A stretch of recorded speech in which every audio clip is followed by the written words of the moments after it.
What I got, you can't buy. It resides between my eyes. Walked through the fire, came out better on the other side. See, life's like a beach if you find the sand. And right now, I feel like 100 grand. You are listening to Inspired Insider with your host, Dr. Jeremy Wise. Dr. Jeremy Weiss here, founder of InspiredInsider.com, where I talk with inspirational entrepreneurs and leaders like the founders of P90X, RX Bars, Quest Nutrition, many more, and how they overcome big challenges in life and business. Our sponsor today is Rise25.com, which helps service professionals, doctors, lawyers, accountants, coaches, anyone who's serving clients one-on-one, stop just trading time for dollars and shift from one-on-one client work to one-to-many. Go to Rise25.com. You could even download a free dream product ladder, which is basically a business plan on one sheet of paper to see gaps in untapped revenue. Companies like Disney, Apple, the sporting industry all have well flushed out product ladders. So today I'm very excited. We have Kara Goldin. She's founder of San Francisco-based Hint. Hint products can be found at places that you've heard of, Whole Foods, Starbucks, many more. And it's because they produce one of the leading brands of unsweetened flavored waters. Their products include Hint Water, Hint Fizz, Hint Kick, and even Hint Sunscreen. When I looked at the packaging, Kara, I was like tempted. I'm like spraying in my mouth and taste it. It looks delicious. Don't do that. No, I'll be tempted. The Hint Water is flavored only with natural fruit without unnecessary additives and sweeteners, and to boot, it has 0 calories. And since its launch in 2005, Hint has been created a $90 million beverage company. It's a private company, so they do not disclose numbers, so who knows if that's accurate, because I found it somewhere on the internets. The most impressive feat, though, Kara, is you do this all the family and raising 4 kids. So thank you for joining me. Thank you. Thanks for having me. You go after whatever the hardest thing is. And, you knew when you launched in New York City, it's one of the hardest places to launch in when you launched originally. What was the launch like when you originally launched in New York? Yeah, so, it was interesting. My husband's a New Yorker. And so as I started to see that we were getting traction in the San Francisco market, I was getting really excited, about our success there in the San Francisco market. And he was, he came on very early on as our chief operating officer, really to, he talks now about how, we're married, we work together. A lot of people are like, there aren't very many people that can do that. He speaks very lovingly about how when I had this idea, he thought that there was, no better person to help make this a reality than him. Sure. And so as he started to become more and more a part of this company and a part of this idea, he said, look, I don't have consumer products experience, but what I can tell you is that I believe if you want to be more than a niche brand, you really need to see what the East Coast says about this company. And I think that you will, while it might be more expensive to go into New York and more competitive, you'll fail faster. And if you actually know if you're going to fail in New York, because I said, I agree. I lived in New York. I get it. If you can't make it in New York, I don't know if you can make it. That the consumers are very opinionated. They know what they like. And so we went into New York very early. I tell entrepreneurs that I wouldn't necessarily suggest it to people only if you want to understand quickly whether or not the idea is going to work. I'm one of these people that launches something and wants very fast success.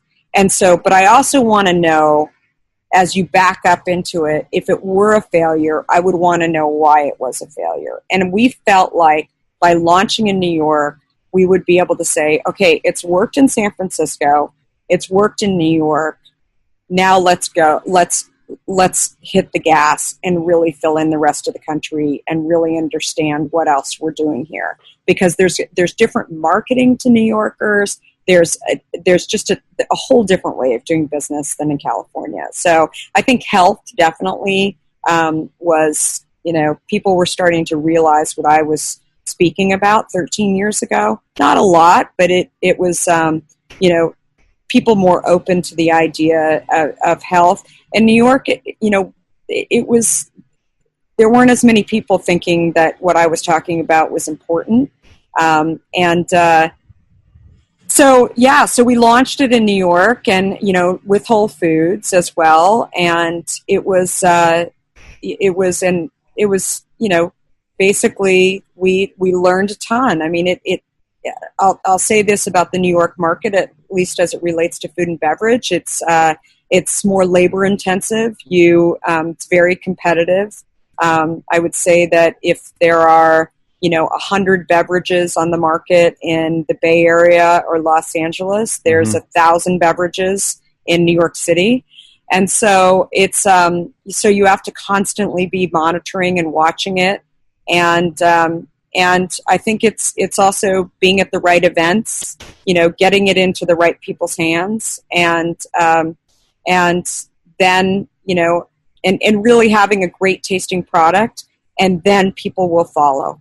But the product today, I mean, I talk about, products like Red Bull today. I mean, Red Bull has been this amazing success over the years, but no one I know actually thinks Red Bull tastes great, right? Like, it's like today Red Bull... I don't think I've ever tried a Red Bull, but yeah, I've heard the same thing. Yeah. I mean, it just doesn't taste good, right? And today, I don't think that you can launch a product that doesn't taste good. The consumer is very, or at least you could have a niche product that doesn't taste good, but you couldn't develop a mass product that doesn't taste good unless it does something for you. Yeah, that is very clear that it does something for you. So I've said that to people before, and they've said, well, what about kombucha? Like, a lot of people don't think kombucha tastes very good. And I tell people very openly, and shocks people a lot, that kombucha is fermented mushrooms. What is fermentation? It's an alcohol. So you are getting a slight buzz off of the kombucha. And so will people drink stuff that doesn't taste good if you're going to get a buzz? The answer is yes. Right? And that is why kombucha works. But beyond that, that is the only product that I know of the last 10 years that has really been able to do it. Kara, last question, to take it full circle. I mean, the reason you started this company was for, an overall mission of health, right? And what you found was chemo patients were drinking it. Can you talk a little bit about the feedback from people in that, I guess, realm that discovered Hint? Yeah, so, I always wanted to start this company to, I talk to a lot of people who say, I just like you, I wanted to start a beverage company, or I want to start a consumer products company. And my mission was, and is still today, for the consumer. So I'm a consumer advocate. After leaving AOL and doing some deep diving into what I wanted to do with my life, I actually thought about going back to law school and potentially becoming a lobbyist, because of all the stuff that I was finding out about, that we had sort of quick approved that probably is not in the best interest of the consumer. And instead I thought, if I could deliver a $2 bottle of water to people and get them to drink water, I can do a lot more, a lot faster for health than actually being a lobbyist trying to change what the FDA is doing. And so that's always been, the mission. And then as it relates to cancer patients and chemo patients, probably a few months after we launched Hint, I heard from a consumer that was going through cancer, and they said, "We're so happy we found your product at Whole Foods. I'm going through chemo, and it really helps to mask the metallic tastes that I get in my mouth." And I didn't have a lot of experience with cancer and chemo, fortunately, nobody I knew had sort of been through it. And so I asked if I could, reach out and talk to them, because I was just very curious why Hint. and why it is helping them do that. And so it ends up when you go through chemo, you get a metallic taste in your mouth. And the problem that you have with chemo too, that I had heard, was that, your stomach, your gastro is really screwed up. It's killing good cells and bad cells. Exactly. Yeah. And so the biggest challenge is that you want to drink more water, but when you drink more water, plain water actually enhances the metallic taste that you get from this chemo. And so instead, if you introduce something that has a lot of sugar in it, chemicals in it, then it actually makes you nauseous. And so we started hearing this from consumers that they were using it. And then after a few months or a couple of years after launching Hint, I would continue to hear it. I had a friend who was going through breast cancer, and honestly, I didn't even think, tell her while she's going through this horrible situation, go drink some Hint. It seems a little self-serving, right? Right. And so she called me and said, I was at my chemo, and there was a woman who was drinking peppermint Hint. And I said, a friend of mine actually developed that product. And she said, tell your friend thank you, because I drink tons of this, and the mint actually really helps mask the taste. I've since heard from many other cancer patients that it's not just mint; it's really based on whatever flavor you enjoy. But it really goes full circle for us, that it's not just about. I mean, for a lot of people, we just help them drink water. Then there's other people who reach out to us, say, hey, you're helping me to keep the weight off. You're helping me not have type 2 diabetes.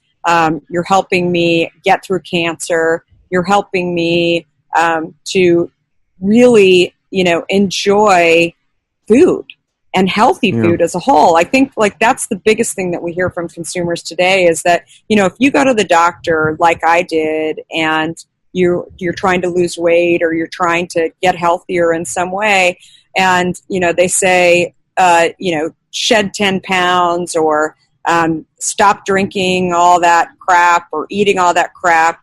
Most people walk out of those meetings and go back to doing exactly what they were doing, because they think that it's impossible and they don't know how to do it, right? Yeah. Hint so often comes up as that first step for consumers to, the number of people who write to me and say, what kind of chips should I eat? Or what kind of, what should I look for in my meat, or whatever. And I'm like, okay, that's crazy, because, we're running a beverage company and now a sunscreen company, but it's hard, right? And so we really get people thinking about ingredients. Yeah. I mean, doctors call you too, probably. 100%. And I think, it's a whole other episode, really, because I think that the challenge for so many doctors today is that while they're recommending Hint to their patients, many endocrinologists as well as oncologists and people who are OBGYNs who are trying to help their pregnant patients get off of diet sweeteners, especially while they're pregnant. It's a tricky thing, because many doctors cannot actually talk about things like diet sweeteners, because the research is still early, and they don't want to say until it's definitive. They don't want to make a statement. Well, and what's really challenging, I mean, a lot of people say to me, like, hey, I was in the hospital, and the stuff on the tray is ridiculous. I'm getting served juice on the tray. I mean, it's like I said, it's a whole other episode, but many of these hospitals, many educational institutes, universities are sponsored by these large soda companies still today. Yeah. And so they don't want to be the doctor that, you follow the trail back to where the source well, they can't. They'll be fired. Yeah. And they don't want to be the professor that is, sitting here talking about, diet sweeteners, because there's vending machines that have, Coke and Pepsi in it. And, you think about it too, and again, it's another episode, but a lot of people have said to me, like, what is the incentive? It's a sick way to look at it, but what is the incentive for the medical community to actually want healthier products? Because They want people coming to the doctor. Unfortunately, it disincentivizes. Right. Yeah. And pharmaceutical companies, I mean, I talk about diabetes, but I know that there's pharmaceutical companies that are funding things like going against the soda tax. I'm not saying that the government should have a hand and that the soda tax should be there at all, but I think it's interesting that it's not the people that you think are funding these efforts to do away with them, that like a pharmaceutical company, because they don't want their diabetes drugs to become obsolete.